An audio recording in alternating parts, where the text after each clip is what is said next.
नमस्कार, आप सभी का स्वागत है एक बार फिर से एक नए वीडियो में। दोस्तों आज के इस वीडियो में आप सभी को यूनिफाइड पेंशन स्कीम के बारे में बताने वाला हूं। जैसा कि 24 अगस्त 2024 को केंद्र सरकार द्वारा अनाउंस कर दिया गया है इस स्कीम को।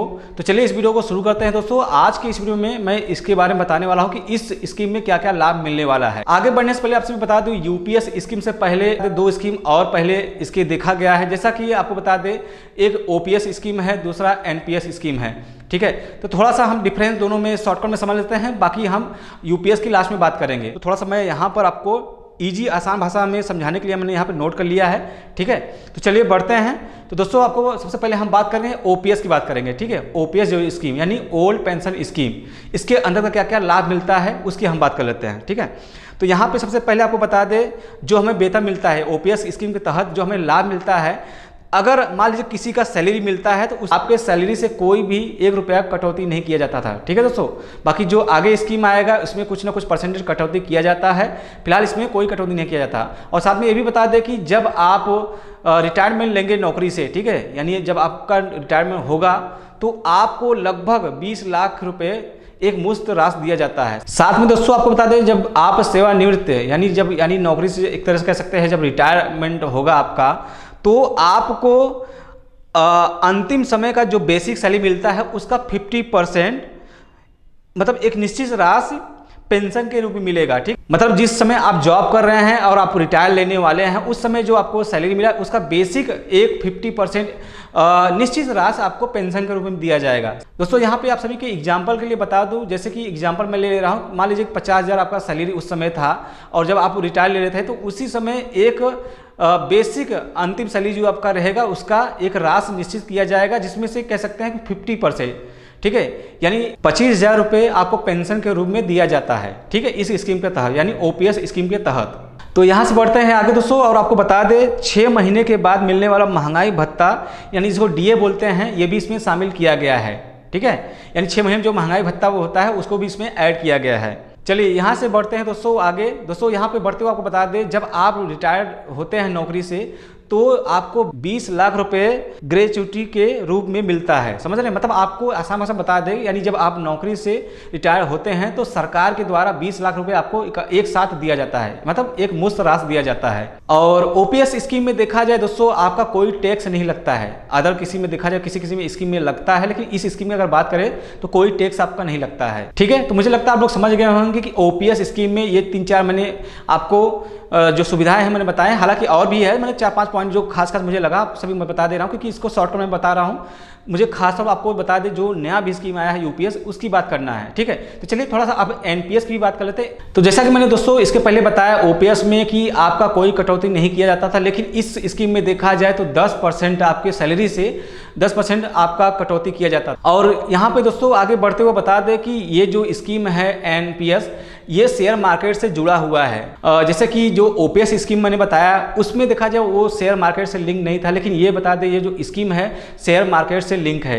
तो ये शेयर मार्केट से लिंक है दोस्तों, तो अगर शेयर मार्केट अच्छा रहा तो अच्छा खासा आपको राशि मिलेगा, और शेयर मार्केट नीचे रहा तो हो सकता है इससे आपको कम राशि मिले, यानी इसमें कोई निश्चित राशि नहीं तय किया गया है। ठीक है, तो मुझे लगता है आप लोग समझ गए होंगे। अब बढ़ते हैं एनपीएस राशि में। एक मैंने यहाँ पे पॉइंट नोट किया है दोस्तों, ध्यान दीजिएगा, इसमें निश्चित पेंशन की कोई गारंटी नहीं किया गया है। ठीक है, अगर ओपीएस की बात करें तो उसमें गारंटी था इतना आपको मिलेगा, जैसा मैंने बताया आपको। ठीक है, और इसमें कोई गारंटी नहीं है, ध्यान दीजिएगा। ठीक है, और साथ में देखा जाए यहाँ पे टैक्स भी देना पड़ेगा। ठीक है, ये जो स्कीम है इसमें टैक्स भी लगेगा आपका। ठीक है, तो मुझे लगता है आप लोग समझ गए होंगे ओपीएस और एनपीएस स्कीम का मैंने शॉर्टकट में आप सभी को समझा दिया है। अब दोस्तों जो हम मेन मुख्य तरह से बात करने वाले हैं इस वीडियो में, यूपीएस की बात करें, क्योंकि ये नया स्कीम आया है तो लोगों को नहीं पता है कि इसमें क्या क्या इस स्कीम में क्या क्या लाभ मिलने वाला है, क्या नहीं मिलने वाला है। ठीक है, तो चलिए हम इसको भी आपको जो मैंने नोट किया है आप सभी बता दूं। तो दोस्तों जैसा कि ओपीएस इनपेस में आप सभी बता दिया कि उसमें करीब ओपीएस में कटौती नहीं किया जाता था और एनपीएस में करीब 10% आपका कटौती किया जाता था। तो इसमें देखा जाए तो एनपीएस की तरह मतलब 10% आपको देना होगा, ठीक है, मतलब आपके सैलरी से वो कटेगा 10%, ध्यान दीजिएगा। लेकिन यहाँ पर सरकार ने एक काम अच्छा किया है कि एनपीएस में आप सभी बताया कि करीब 14% का कटौती सरकार की तरफ होता था, लेकिन इसमें 18%, मतलब ये देखा जाए 4% के आसपास आपको ज़्यादा प्रॉफिट देखने को मिलेगा, ठीक है। न्यूनतम कम से कम 25 साल के लिए आपको सेवानिवृत्ति मतलब वहाँ पे जॉब करना है, मतलब नौकरी एक तरह से करना पड़ेगा, ठीक है, आसान भाषा में समझने की कोशिश करिएगा। और 1 साल पहले का औसतम वेतन मतलब 1 साल का जो मतलब आप मान लीजिए कि आप 1990 से नौकरी कर रहे हैं और 2025 में आप रिटायर हो रहे हैं, ठीक है, एक एग्जाम्पल मैं ले रहा हूँ।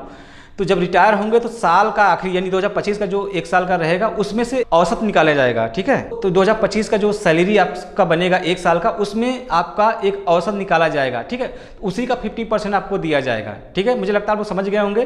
तो चलिए दोस्तों यहाँ से बढ़ते हैं आगे, और यहाँ पर यूपीएस में एक जो लाभ देखा गया है काफ़ी अच्छा खासा देखने को मिल रहा है। अगर मान लीजिए कोई नौकरी कर रहा है, किसी कारण उसकी मौत हो जाती है, तो मौत के बाद मिलने वाली राशि पेंशन का 60% परिवार को मिलेगा, समझ रहे हैं। एग्जाम्पल देना चाहूँगा, जैसे मान लीजिए आपको 10,000 रुपये मिल रहा था, ठीक है, किसी कारणवश उस व्यक्ति की मौत हो जाती है तो उस परिवार को सरकार यानी करीब 6,000 रुपये सरकार देगी, ठीक है, पेंशन के रूप में, ध्यान दीजिएगा दोस्तों। यहाँ पर अब आगे बढ़ते हैं। जैसा कि मैंने यहाँ पे एक पॉइंट नोट किया हुआ है, यहाँ पे 10 साल के बाद आपको पेंशन करीब 10,000 रुपये मिलेगा, समझ, मतलब यहाँ पे ध्यान दीजिएगा, अगर 10 साल तक आप कर लेते हैं तो आपको 10,000 रुपये मिलेगा, ठीक है। मान लीजिए किसी कारणवश आप नौकरी छोड़ रहे हैं या आप किसी कारणवश रिटायर ले रहे हैं, ठीक है, तो आपको 10,000 रुपये मिलेगा। और इससे पहले अगर आप नौकरी छोड़ देते हैं तो आपको यहाँ पे कुछ नहीं मिलने वाला, मतलब इस स्कीम का लाभ नहीं मिलने वाला, ठीक है, ध्यान दीजिएगा।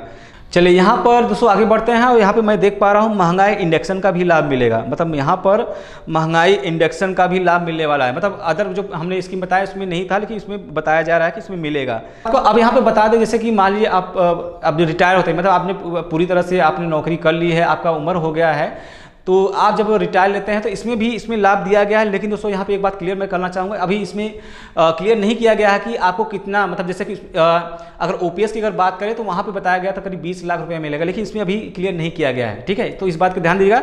लेकिन यहाँ पे वो लाभ मिलेगा, ठीक है, यहाँ पे ऐड किया गया है। अब यहाँ बढ़ते हैं आगे, ठीक है, यहाँ पर मैंने एक पॉइंट नोट किया है, हर 6 महीने की सेवा के बदले मासिक वेतन, समय मासिक वेतन प्लस डीए यानी महंगाई भत्ता का 10वां हिस्सा जोड़कर रिटायरमेंट पर मिलेगा, समझ, जब आप रिटायर लेंगे तब आपको मिलेगा। तो दोस्तों यहाँ पे आपसे बता दें 2004 से लेकर 2025 तक जो लोग रिटायर हुए हैं इस यूपीएस स्कीम में उनको भी यह लाभ मिलेगा, ठीक है। कुछ लोग सोच रहे होंगे कि उनको लाभ मिलेगा नहीं मिलेगा, लेकिन दोस्तों यहाँ पे मिलने वाला है। तो दोस्तों यहाँ से बढ़ते हैं आगे, यहाँ पे आपको बता दें एनपीएस और यूपीएस में कोई एक विकल्प चुन सकते हैं, मतलब कोई एक स्कीम का ही लाभ आपको मिलने वाला, दोनों लाभ नहीं मिलने वाला, ठीक है। यूपीएस का जो लाभ है दोस्तों आपको बता दें 1 अप्रैल 2025 से इसको लागू कर दिया जाएगा, ठीक है दोस्तों। तो फिलहाल दोस्तों ये यूपीएस स्कीम का जो लाभ था मैंने आप सभी बताया कि क्या क्या इसमें लाभ मिलने वाला है। फिलहाल आप सभी के हिसाब से ये जो स्कीम केंद्र सरकार ने लाया है तो क्या ये सही है या गलत है, आप लोग अपना राय जरूर लिखिएगा, ठीक है।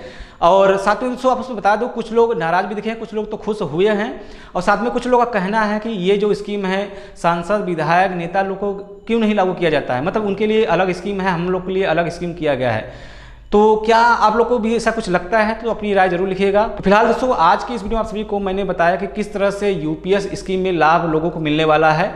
तो आप सभी को वीडियो कैसा लगा अपनी राय जरूर लिखिएगा। मिलता हूं नए वीडियो में, टेक केयर, बाय बाय।